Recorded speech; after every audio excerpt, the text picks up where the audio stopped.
Nice flake. Good little butchering flake. Oh, where'd you go? Another good one. Good one. And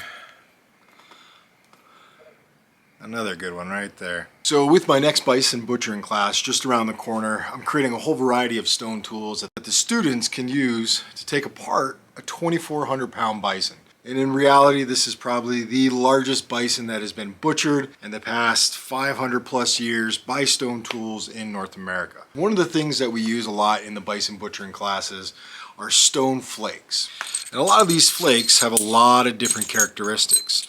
Most of them I like to have elongated, so it's a longer flake, something you can hold in your hand and really work with. This right here is my ideal flake. A bulbous end that I can really hold on to, and I've got that cutting edge that goes all the way around. Even with these guys, even these elongated ones, they all give me almost 360 degrees of cutting area. Now the downside with using a raw stone flake is pretty much you're liable for cuts, and I mean all sorts of cuts. As you're holding a flake in your hand, you're really hoiking down onto it, trying to get into that tough membrane, that tough fascia tissue, or even muscle. So what I like to do is actually give myself, as well as the students, a little bit of an advantage when employing a stone flake. This right here is an elk antler tine with a hole drilled into it full of pine pitch glue.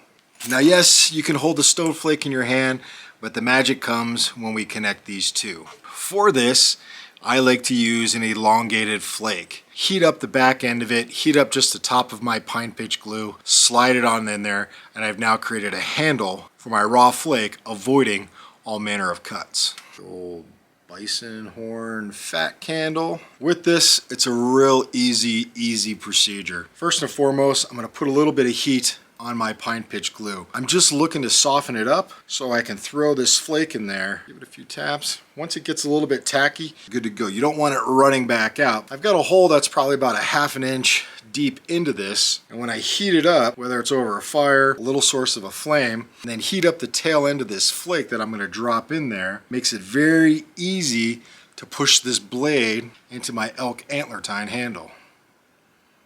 So it's heated up.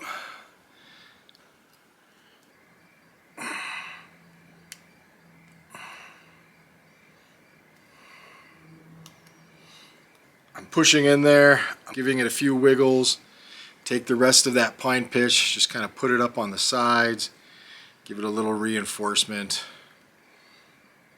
But that flake is now fully seated in that handle, gives me a huge cutting advantage, and I'm going to avoid a lot of mishaps and cuts. Now to make one of these, it's not difficult. Any antler tine will work. A little bit thicker end gives you an opportunity to drop a little bit bigger blade in there. If we start working with some of these smaller ones and we compare it to this bigger one, yes, these will work for smaller flakes, but I kind of like to have one that's a little bit more universal and really allows me to drop flakes in there. That's fine. Flakes on flakes. So for this, all I'm gonna do is right where that pithy center is really just start grind it out. You can see with just a couple twists I can really work out a big section of it, giving myself the maximum advantage when putting a flake in there.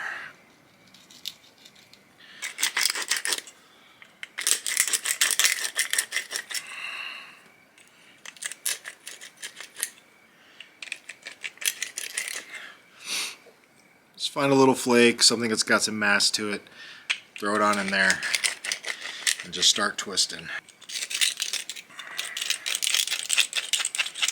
Your hole will start to form real quick because you're drilling out the pithy center of that actual antler tine.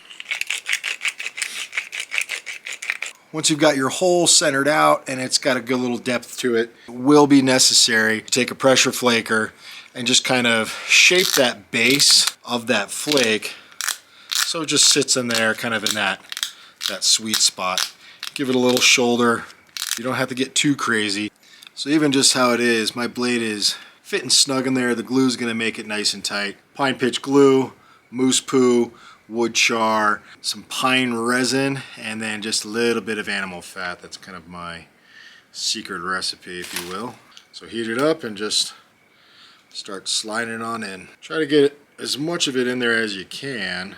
One reason being is, as you're working, is that you can replace the flakes. As one gets dull, drop another one right in there. Heat up this flake, that tail end of it. It's just going to allow me to sink it in there. Heating it up, heating it up, heating it up. Here's my antler tine and the glue. And I'm just dropping it in there. Take the rest of that pitch, fold it kind of up and over, and it'll be good to go. Now once this pitch is completely dry, this guy will be seated in there snug as a bug. And just like that, I've taken 2 stone flakes that are razor sharp that I want to use because this is really going to help me get through that tough hide on the bison. Now let's just say, for the play of the problem, this blade is getting dull. I apply some heat to it. I can pull this blade out, toss it off to the side, and while this pitch is still hot, I can just drop a new blade right on and in, giving myself a whole new blade that I can start getting into action, getting through that bison hide. Now, you don't have to use an antler tine. I use antler tines because I have a ton of them from hunting.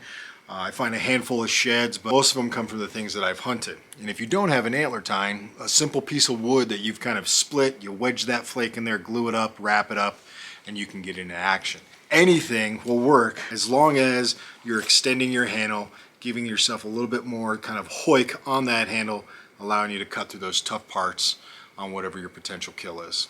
Don't get me wrong, I still love using a flake when it comes to butchering. If I'm going to be butchering something that's going to take 7, 8, even 9 hours, give myself a little bit of an advantage, save my hands because it's going to be a long day. You'll see this one and this one butchering a bison out in the next couple weeks. Be sure to check out my new book, Wild Wisdom. It is out. It's available everywhere. You can buy it on Amazon, Barnes & Noble, probably most of your local bookstores you can find it. Swing on over to Survival Mastery. It is that online platform that I'm going to be teaching a lot of skills on. More importantly, all the things that typically get restricted. Tons of flintknapping, tons of primitive skills.